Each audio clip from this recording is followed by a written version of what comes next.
Hello and welcome, my name is Disaster. This is Battlefield 1 and in today's video we're going to be doing a map guide for Quentin. The first map, of course, we actually saw gameplay from during the closed alpha back in 2016 and what started to properly build the hype train for Battlefield 1. As per usual for our map guides, we're going to be going over the layout and pathing of this map. We're going to be talking about infantry and vehicular combat, and lastly, but certainly not least, of course, we're going to be talking about the winning strategy for Quentin. As per usual, however, we're going to start with the basics here, and that is layout of this map, which is actually fairly interesting in the sense that it is non-typical for Battlefield 1's map layouts found in Conquest. They are usually, or quite frequently, relatively linear, so linear or semi-linear, relatively symmetrical, and additionally to that, relatively frequently have clear power positions or clear pathing set out where you can almost be guaranteed most of the teams will be following along for most of the games. Said is only semi-applicable to Quentin. As such, this map is actually non-linear, it's asymmetrical as well, and it's actually difficult to point out what the clear layout of the map is supposed to be. So you could argue we have two dummy flags here with F and A, respectively for the respective teams, and then four central flags with ED, B, and C. On the other hand, when you actually play the map, you'll quickly realize that these four central maps are not equal to each other. This isn't a four central flag setup. Instead, you could argue that you have once more two dummy flags, two central flags, them being E and D, and then one forward flag for the British side in B, but C isn't really a forward flag for the German side, at least it doesn't seem to play out that way in most games. It's more of an outlying flag, an additional flag. Another way of actually seeing this is say that you have two dummy flags, once more F and A respectively, but you then have two forward flags for each team. So the Germans would then have an FED flag set up with E and D being the forwards, and the British an ACB flag set up with C and B being the forwards. Once more, however, that doesn't really represent how the game plays out. So putting those relatively complex and very theoretical layout structures to one side. We'll touch on them again when we move into pathing. Let's just look at the individual objectives for a second. Here we have the dummy flags, and they are undeniably, no matter what model you look at, the dummy flags A and F. These flags respectively both have an AA, so they are relatively easy to use to defend against planes. They are both on relatively elevated positions, and elevation is key to this map, so we will be talking about that a little bit later. They both provide the respective team with a sniping position, so they both have a windmill, respectively a ruined windmill from which you can actually take some good long-range shots, and this is where your tank spawns are actually going to move up onto once you've captured them. So you can spawn the tanks closer to action if you've actually captured the respective flags. The forward flags, and I say forward flags in parentheses because of the previous discussion we've just had about the layout, I'm talking here about flags E and B, are flags where you'll find the tank hunter spawning locations. Now I'm fairly certain you can't actually have two tank hunters at the same time in any given game of Conquest, at least on Quentin, but I think these spawns essentially alternate. They can spawn both on B or on E, just not on both flags at the same time in one given Conquest game. They will alternate during the game though, as far as I am aware. Furthermore, other than that, these flags are not too similar from each other. E is very close to D, of course, and is very much a central flag to the game, versus B is a little bit more difficult to get to for the attacking team, for the German team, because it is, of course, once more in an elevated position with a relatively open field leading up to it, meaning it is more defensible. Furthermore, B has an AA position, whereas E does not. This leaves us, of course, with the remaining flags, C and D. Now, while D is a central flag, sees plenty of action, and pretty much acts as a staging ground, usually for the Germans to go on the offensive to capture B, or for the British to go on the offensive to capture E, C, on the other hand, is a little bit more out there. It's slightly out of the way. It's once more, however, on a position of elevation, meaning that getting to it directly from the center of the map, E and D, where most of the action takes place, is actually a little bit more difficult because there's once more an open field where defending players could shoot down on from. However, C does come with an AA, unlike D or E, and further is accessible over a more slightly indirect route from the respective dummy flags of each individual teams. Speaking then of routes, this brings us of course nicely onto pathing. Now initially teams will obviously go from their bases to their dummy flags, respectively A and F. Usually they will then move on to, for the purpose of this, I'm going to call them forward flags, E and B, from which point onwards they are going to move from E and B respectively to what many will consider the central flag, D, where there will likely be a clash. A smart team will also actually send initially, once having captured their dummy flag, once more A and F respectively, a small group of players to C on a not necessarily flank but longer hike to take that objective. That's because usually players tend to ignore C, especially the teams that tend to lose tend to ignore C, and taking that flag early is very likely to at least give you an equal flag footing opposed to the enemy if your team is weak in the center and can't take any of the flags, or is going to guarantee you an early lead with a sudden 4-2 flag advantage. Because this map has an even number of conquest capture points, 6 in total, the difference between a stalemate, each having 3 flags,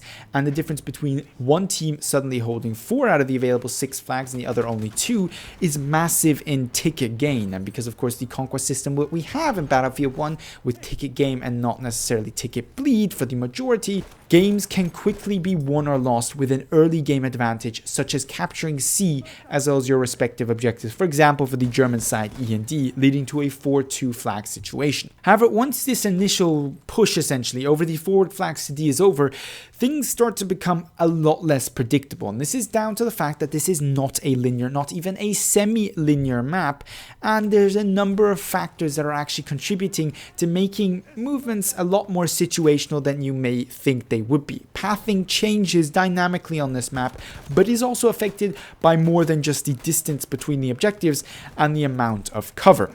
If you look at the general diagram, you'd think that C, E, D, and B, the central 4 objectives in certain models, would be kind of the main focus of the game. They would see all equal combat.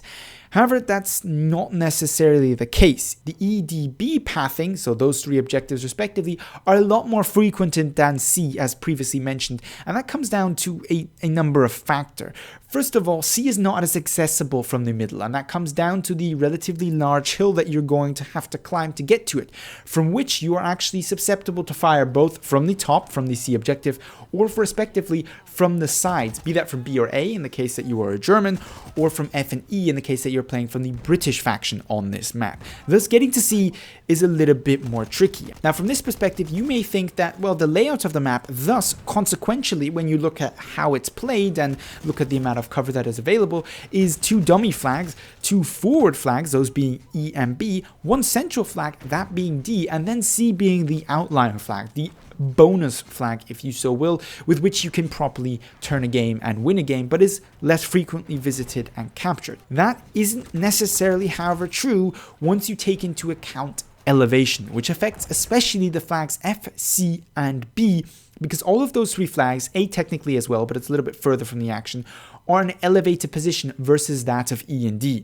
And this dictates where people are actually going to attack and defend from. So attacking from a position of height is of course always going to be easier. It gives you an advantage. It allows you to see what you're going to be attacking versus attacking up a hill means that suddenly somebody can just jump over that ridge, that mountain ridge, that hill ridge, and shoot you in the face with you having basically no prior warning. This is why objectives F, C, and B are generally followed by a subsequent assault downhill to E or D. Now, this of course depends on what team you're on and which objectives are held by the enemy, and is further influenced by those free spaces between F and E, C and E, and B and D. The space between B and D, for previously explained reasons, the flanking sniper opportunities being the less dangerous of the 3, because of course when trying to get up to C, there are just simply more people that do have eyes on you trying to get there. However, the last point for pathing that we should mention is that there is a way to get to C quite comfortably from your dummy flag, and that's why in opening a game up, ideally you want to send part of your team following a capture from the respective dummy flag to C. That's a relatively long hike, but at the beginning of the game you're generally going to have to walk that long distance anyway, and it's a relatively easy early game advantage that you can get for your team. Leaving, however, all the pathing and layout hypothesis out the way, let's talk about actual combat, specifically infantry combat. Now, combat distances onto the Quentin Scar are generally quite widely varied. However, not when you actually take into account the importance and frequency of said combat. So if you look at the map generally, you may think, well, plenty of open spaces, plenty of close quarter areas. Said is true, but once you look at actually where firefights are actually happening, they're going to be in and around objectives. And there, St. Quentin Scar becomes much more of a close medium range map than a long range map, all the while still maintaining some room for medium range play. The positions of height, be that the FCBA objectives or even the towers on some of those respective objectives, or for example in the center of the map, the windmill, do allow snipers to do some work. And especially if you're a sniper who is more medium range and able to more aggressively attack an objective, you'll find that playing the scout class is absolutely an option on this map. Nevertheless, if I had to name one or two classes that truly will excel on this map, it's likely going to be a medium range equipped medic and a close quarter equipped assault, with the support class equally being capable for those close or medium range engagements, depending of course on what weaponry he chooses to run with. When it comes to vehicular combat, specifically tank combat, things are essentially the same as they are with infantry combat. Most engagement distances, most tanks are possible. However, if you're trying to really make an impact and help your team win, not just simply score plentiful kills, likely going for a more close medium range equipped tank, something like a light tank, heavy tank, or situationally also an assault tank, will net you better results, because it means you're going to be able to put more DPS down on the actual objectives than going with something like an artillery truck. That's not to say that you can't play the artillery truck. For a matter of fact, today's gameplay is proof that you can. You just possibly are going to have to be a little bit more careful with how you play it and try and stick to those more medium long range areas, or find places to position yourself where there's a little bit of a gap between you and your enemies, so as not to get rushed by, for example, an entire squad of assaults. Playing combat is the second part of this map that for me personally is actually surprisingly interesting. One is the quite interesting layout and the different theories that I've been able to contrive around how exactly it's built up. Air combat is the other, and this is because firstly, this map is plane heavy. You wouldn't necessarily think so. I didn't think so necessarily when thinking about St. Quentin Scar initially, but having gone over the map, over the footage, and having played it intensely, I've noticed how much plane combat there really is. Not necessarily plane on infantry, but certainly plane on plane. And that's because you have 3 aircraft per team on this map. That's for a total of 6 aircraft. That is an absolute ton. And as such, this map, unlike most maps, does offer some kind of alleviation, break from the attack plane bomber meta, or what used to be the trench fighter bomber meta. Essentially the anti-infantry and anti-vehicle equipped aircraft versus the anti-aircraft equipped aircraft. On this map, running with something like a fighter, specifically actually a bomber killer for example, is extremely effective, and likely, I would argue, the most effective way to help your team as solo player, most certainly. If you're flying an attack plane or bomber with actual players that you're collaborating with and they're going to shoot down enemy planes from that position, you're likely going to be even more effective. But for a solo player, the bomber killer fighter on this map is absolutely amazing to play. Not only because you can probably get your teeth stuck in a good bit of anti-aircraft combat, also because once the behemoth rolls around, which if your team is doing a good job is going to happen, in this case it's an airship, you can just absolutely tear that thing to shreds. If you know where to hit an airship with the bomber killer, 2 runs on one of the weak points and that thing is toast. Well, you've done a massive amount of damage. A couple more runs and the next part of it is broken permanently, once more taking a massive chunk out of the health of this thing, netting you not only a ton of points, but also the satisfaction of being to take down one of those massive behemoths. Furthermore, alleviating the heat that your infantry players will be taking from the aircraft if you don't, as pilot, actually stop them from doing so, is a massive help to your team and will actually make a difference. Unlike most maps where you can argue, well, you're going to get a bunch of kills as pilot, but you're not necessarily actually going to make a big difference. People are just going to respawn and the objectives will be taken nevertheless. No, in this case, I would argue you can make a difference to your team by actually actively going after enemy pilots. You can as well going for ground targets, no secret there, but I would argue taking out planes is more important than taking out infantry targets when you're a pilot. Just a quick note on the AA situation.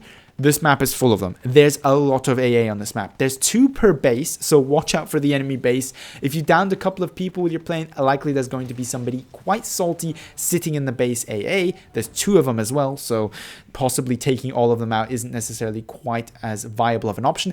Then each W flag on top of that also has an AA. C flag has an AA, B flag has an AA.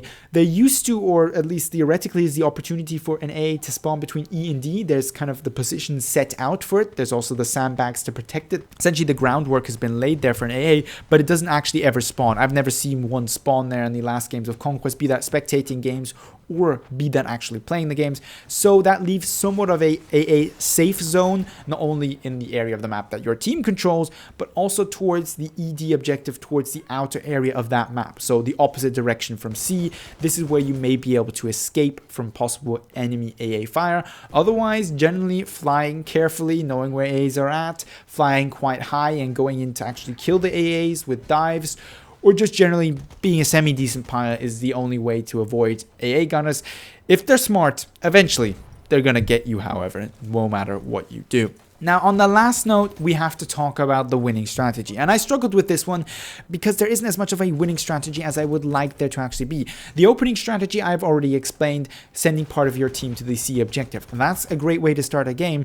Other than that, we don't have any powerhouse objectives here like on Empire's Edge, where you have that fortress to capture from which capturing the rest of the map is suddenly so much easier. That doesn't really happen in the case of Quentin Scar.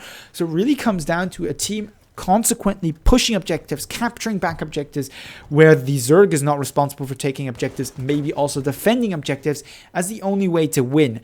Pay attention to your dummy flag. Good teams will go for them from time to time, and just leaving that the way it is will eventually lose you a game because those are just conquest tickets that are going to the enemy team, as well as, of course, paying attention to that C objective and making sure you don't get completely locked out of the center of the map is also generally a good idea, because if you do get locked out of the center of the map, you'll find getting back in can be quite difficult because, of course, it's surrounded by open fields. The same actually goes for trying to get out of the center. Try to always maintain one of the outer objectives, or be prepared to go for a longer flank over C, over that top ridge, because otherwise a defensive team playing the ridge, playing objectives B, playing objective C, playing objectives F, is quite easily going to be able to keep you from getting to those objectives if they really want to. Now, I very much enjoy St. Quentin Scar's map. Actually, both for operations and conquest, it's my favorite vanilla map. Not DLC map, but vanilla map. As such, I'd love to hear your opinion on St. Quentin Scar, as well as, of course, this video. So leave your experiences and, of course, video suggestions down below in the comments, or hit me up with them on Twitter. If you enjoyed the video, don't forget to give it a thumbs up. And with all that being said, I'd like to thank you very much for watching, and hope to see you in the next Battlefield 1 video.